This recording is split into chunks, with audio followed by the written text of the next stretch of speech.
আসসালামু আলাইকুম প্রিয় শিক্ষার্থী, আশা করি সবাই ভালো আছো। আজকে আমি 9-10 এর ইংলিশ বইয়ের একটা ইম্পর্টেন্ট এবং ইন্টারেস্টিং কবিতা নিয়ে তোমাদের সামনে উপস্থিত হয়েছি। কবিতাটির নাম হলো টু মাদার্স রিমেম্বার্ড। কবিতাটি পড়ে আসলে তোমরা একটা টুইস্ট পাবা লাস্টের দিকে। কবিতাটি এখন শুরু করছি।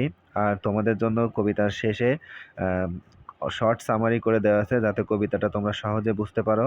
এখন আমি লাইন বাই লাইন ইংলিশ থেকে বাংলাটা করে দিচ্ছি তোমাদের। আশা করি মনোযোগ সহকারে শুনবে। ওকে, এখন শুরু করছি।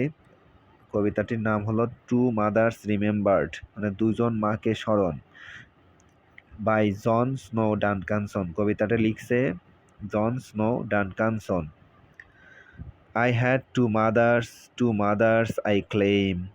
আমার ছিলেন দুটি মা, আমি বলি দুই মা। Two different people yet with the same name.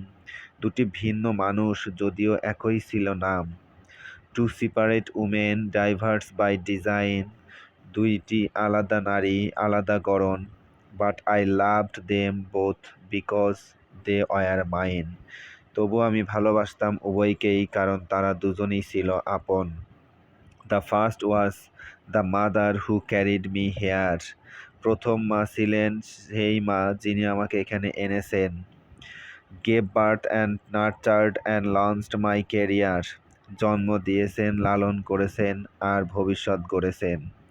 She was one whose features I bear. তিনি ছিলেন সেই জন যার আদল করি বহন। তার মানে এই কবি তার মায়ের চেহারার মতোই তার চেহারা ধারণ করে। Complete with the facial expression. মৌখিক অভিব্যক্তির পূর্ণতা করি ধারণ। তার মানে তার কবির মুখ যেন তার মায়ের মুখের মতোই একই রকম আকৃতির। She gave her love which follows me yet. তিনি আমাকে দিয়েছেন ভালোবাসা যা আজও আমায় করে অনুসরণ। Along with examples in life that she set. সেই সাথে জীবনের দৃষ্টান্ত যা তিনি করেছিলেন স্থাপন। As I got older she somehow younger grew. যখন বড় হলাম তার বয়স যেন গেল কমে। And we would laugh as just mother and daughter do. আর দুজনেই হাসতাম, মা ও মেয়ে হাসে যেমন। But then came the time that her mind clouded so. কিন্তু এরপর এমন সময় এলো যখন তার স্মৃতিশক্তি ঘোলাটে হলো। And I sensed that the mother I knew would soon go. আর আমি বুঝলাম যে মাকে চিনতাম শীঘ্রই আসবে তার যাবার পালা। So quickly she changed and turned into the other. তিনি দ্রুত বদলে গেলেন এবং অন্য আর একজনে পরিণত হলেন। A stranger dressed in the clothes of my mother. এক অচেনা মানুষ যিনি আমার মায়ের পোশাক পরিধান করেন। Oh, she looked the same, at least at arm's length.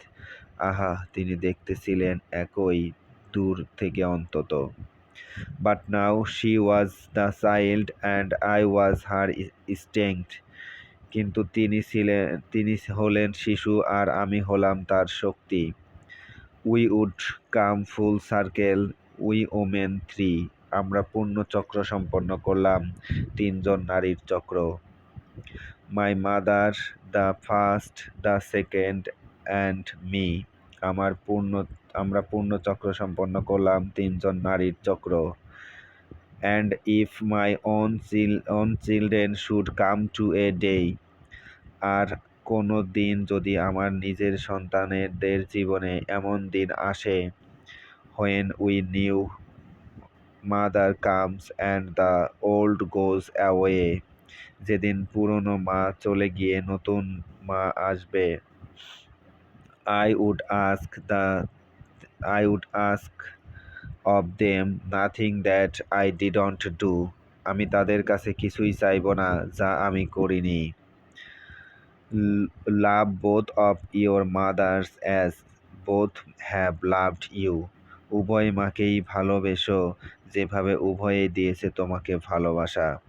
তার মানে এখানে কবি আসলে তার দুজন মাকে কল্পনা করছে এখানে তার মা একটাই, কিন্তু তিনি তার এক মায়ের দুটি একটা হচ্ছে ইয়াং এজ আর একটা হচ্ছে ওল্ড এজ এর সাথে তুলনা করে দুইজন মাকে আজকে উনি বর্ণনা করছেন। আমরা শর্ট সামারিটা পড়লে তোমরা বুঝতে পারবা। দেখো, the speaker of the poet has two mothers. এই কবিতার যে স্পিকার তার দুজন মা আছে। The first mother is young, প্রথম মা হলো young. She gave her to the speaker, she gave birth to the speaker, nurtured her and launched her career. তার মানে এই ইয়াং মাটা তাকে কবিকে জন্ম দিয়েছে, লালন পালন করেছে এবং তার ভবিষ্যৎ গড়েছে। Her second mother is old and weak, তার দ্বিতীয় মাটা এখন ওল্ড মানে বৃদ্ধ এবং দুর্বল।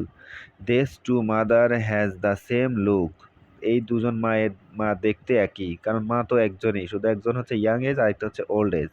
Actually these two mothers are the same women, একই মানুষ, ইন ডিফারেন্ট এজেস, বয়সটা ভিন্ন। The speaker equally respect both of them, মানে কবি তার দুইজন মাকেই সমানভাবে শ্রদ্ধা করেন, কারণ দুজন মা তো একই মা, একটা হচ্ছে ইয়াং এজের আর একটা হচ্ছে ওল্ড এজের, তো দুজন মাকেই সমানভাবে ভালোবাসে। শি অ্যাডভাইসড হার চিলড্রেন, কবি তার সন্তানকেও উপদেশ দিবে, love their mother as their mother had loved them, তার মাকে সমানভাবে ভালোবাসতে যেমন করে তার মা তাকে ভালোবাসে। তো এই ছিল আজকের কবিতার বাংলা অর্থসহ এবং শর্ট সামারি। আশা করি তোমাদের কাছে ভালো লাগছে। আর এই কবিতা থেকে যে তোমাদের বইতে প্রশ্নগুলো করা আছে, আর তোমাদের এখন নতুন সিলেবাস অনুযায়ী কবিতা থেকে প্রশ্ন হবে।